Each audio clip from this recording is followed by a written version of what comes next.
today I wanted to share like some benefits from the hadith. I know most of us, we know this hadith. We must have heard about it.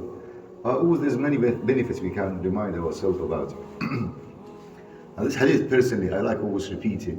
I like to repeat it because it motivates me and inspires me in many ways. This hadith, the three men, when they set out, and when they, before Islam, they set out and they traveled.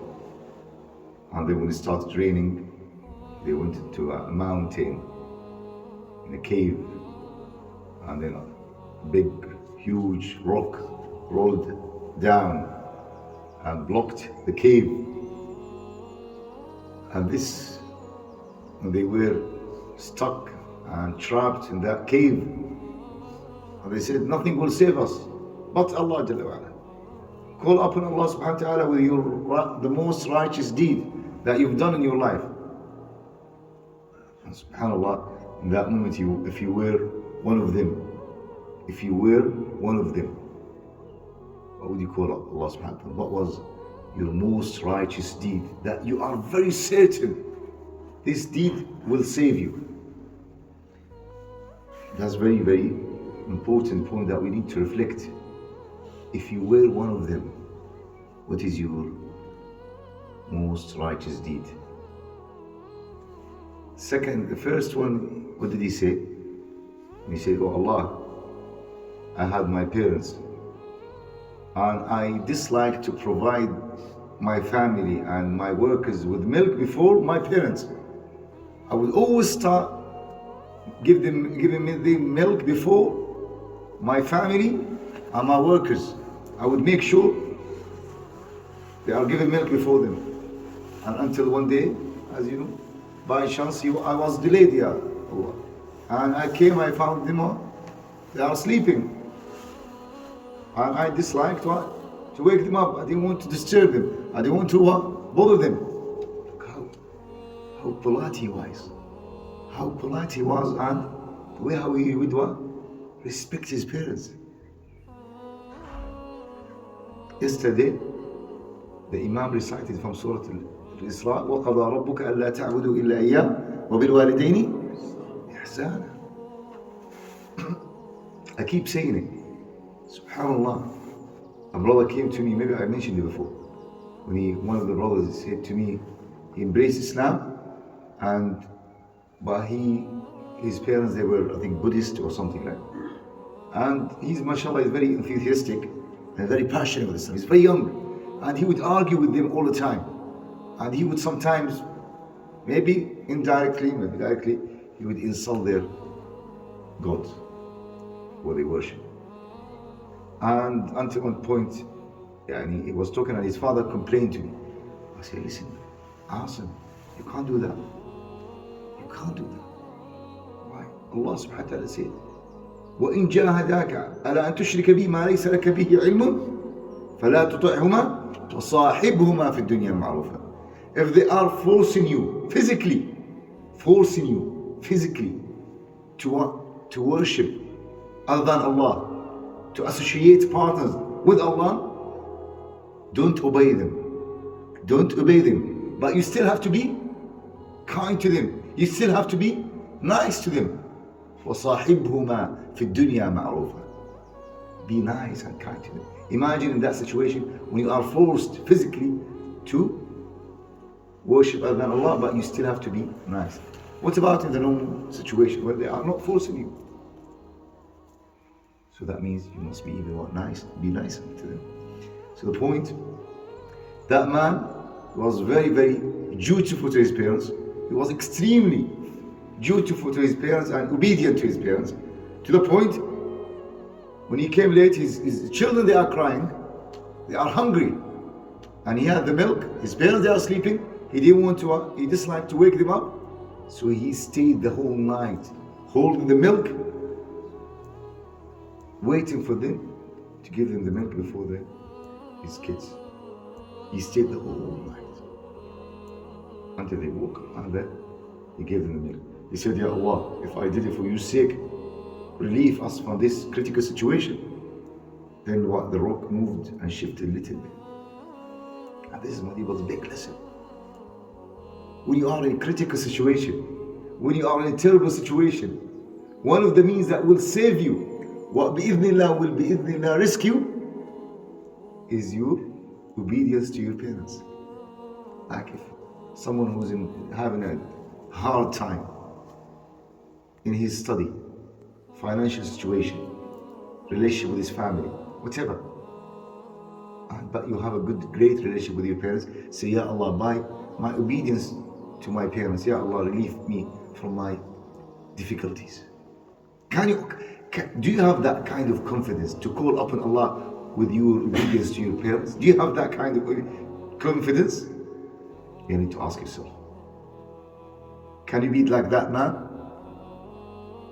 Did you reach that level that you are so dutiful to your parents to that point? Do you call upon them? Do you look after them? Do you take care of them? Do you upset them? Do you make them angry to try to fulfill their wishes for you? Then it will save you. Certainly, my dear brothers, if you are in a critical situation, ta'at al-walidayn, being obedience to your parents, one of the greatest means that bi'idhnillah will bi'idhnillah help you in the most difficult time. And there's many witnesses, a lot of people I know that subhanAllah, because of their obedience to their parents, Allah subhanahu wa ta'ala grant them such a great success in dunya and akhirah. The second person, he said, I had a cousin and she was the most dearest person to me of all people. He loved her so much. It wasn't just only sexual desire. No. He established relationship. He established feelings. And he developed that kind of feelings that he loved her as well as he desired her. So he was very, very close to her. And every time he tried to seduce her, every time he wanted to have a sexual relationship with her, she would refuse, she would reject. And to the point one time, she was in difficult time, she had a famine and she had children and she had a commitment. She came, she agreed. He gave her 120 dinars of gold. It's very, very expensive.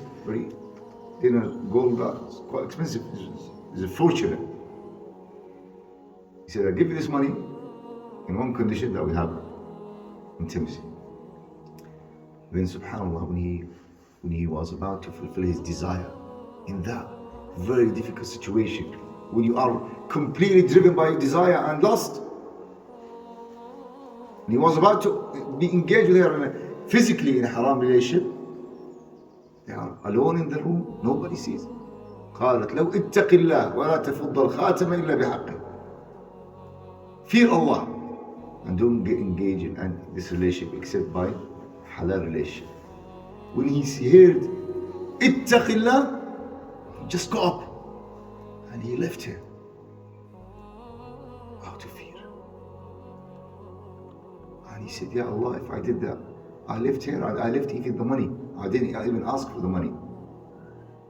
Even though this is not just any beautiful woman, not any woman he was the most dearest woman to me.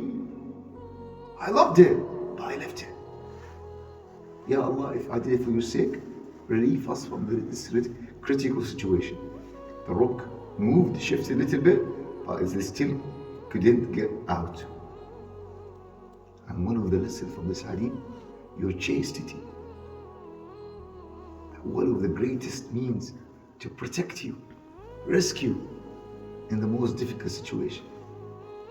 This man, he was offered and he was about to what? To do haram, zina. My dear brothers, of course these days, the doors of haram are opened. They are easy. And unfortunately, the doors of halal are quite difficult. When someone wants to do zina and have a girlfriend, whatever, it's so easy outside.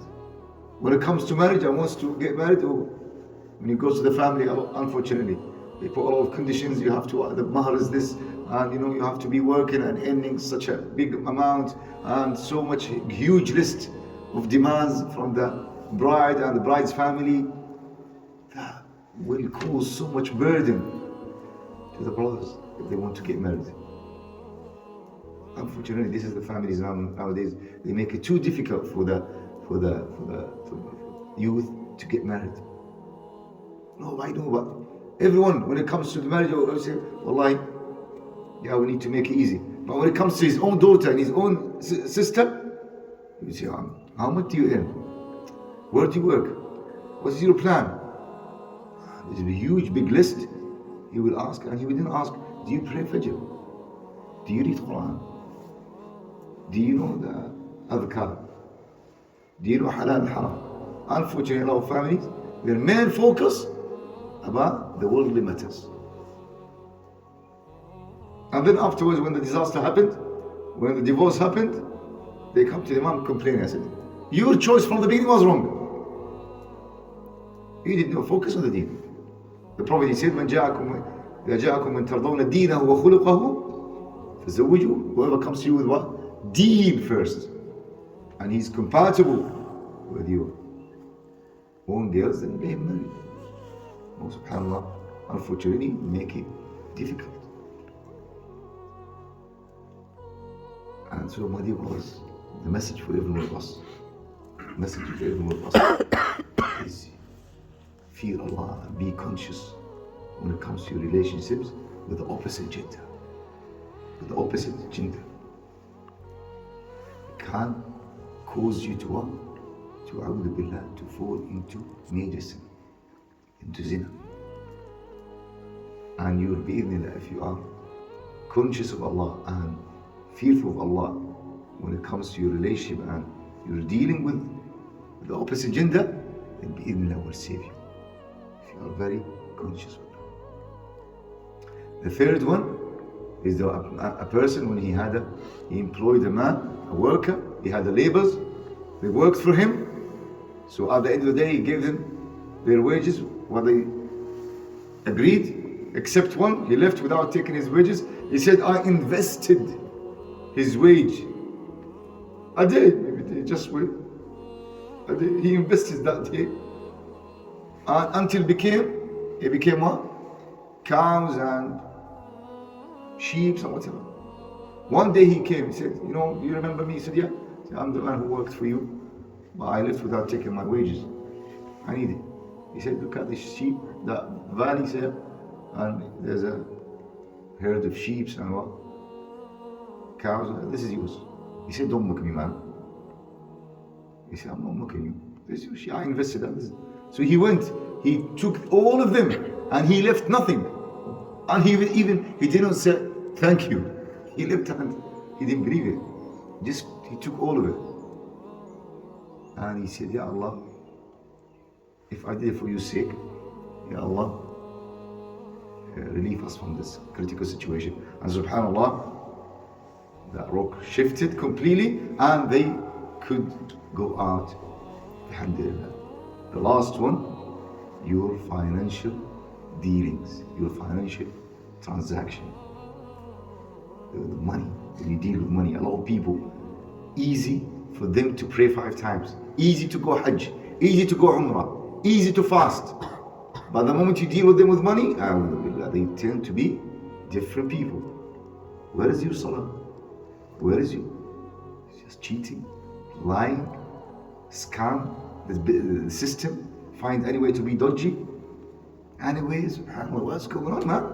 You pray the first line, but you're so big cheater, isn't it? There's no trustworthy, there's no honesty, he's not reliable. Where's the akhlaq of Islam? Where's the manners of Islam? Where's the value of Islam? My dear brothers, it's something very important. Islam, as you worship Allah, you stand and pray, worship Allah with dealing with people, financial dealings. Especially if you are, Allah subhanahu blessed you to be in charge of your people that work for you. You need to give them their rights. You can't take it unlawful. And that's, my dear brothers, very important. The Prophet also said, he will be, Allah subhanahu wa ta'ala will be your opponent, your enemy. If you hire someone and he fulfilled his duty, and you did not give him his wages. Who's going to be in the day of judgment? Who's going to be your opponent? Allah Jalla wa Ala. It's not a joke. So when it comes to any kind of financial dealings, my dear brothers, you need to fear Allah subhanahu wa ta'ala. You need to fear Allah. You need to rethink about it. Not twice, 100 times. Because you will be questioned. You will be questioned. And that's why a lot of people, when they come to the business, subhanAllah, they, I say it many times, one time when Umar radiallahu anhu in his time, he asked, do you know this person? One of the people, they said, yeah, I know him. He said, what? How do you know him? Have you ever traveled with him? He said, no. Have you ever dealt with a business, money transaction with him? He said, no. Are you his neighbor? He said, no. He said, well, how do you know him? He said, just because you see him praying and prostrating and doing ruku'ah, do you think that's enough? That's sufficient for you that you know that person? It can't be like that. These three things that you can't discover people and you can't know people closely, deal with them with money. If they are fair and they are just, alhamdulillah, that's a good sign. They fear Allah subhanahu wa ta'ala. And if you travel with them, because traveling is quite hard, especially if you travel for a few days, so that will tell you about their behavior. And the third, if you are his neighbor, then you will be able to know about him. So my dear brothers, these things, inshallah subhanahu wa ta'ala, from this hadith we can benefit. This hadith has so many benefits. One of the benefits I would say, don't ever despair in the hope of Allah subhanahu wa ta'ala. Look, that person who called upon Allah subhanahu wa ta'ala, and even though he was planning to commit zina, but one word, he said, fear Allah, ittaqillah, was enough for him to fear Allah subhanahu wa ta'ala. So you don't know. May Allah subhanahu wa ta'ala give us the right understanding of the deen. May Allah help us to implement these three qualities. And may Allah subhanahu wa ta'ala fulfill our hearts with the iman and ikhlas. Allahumma ameen. Jazakumullah khair wa barakallah.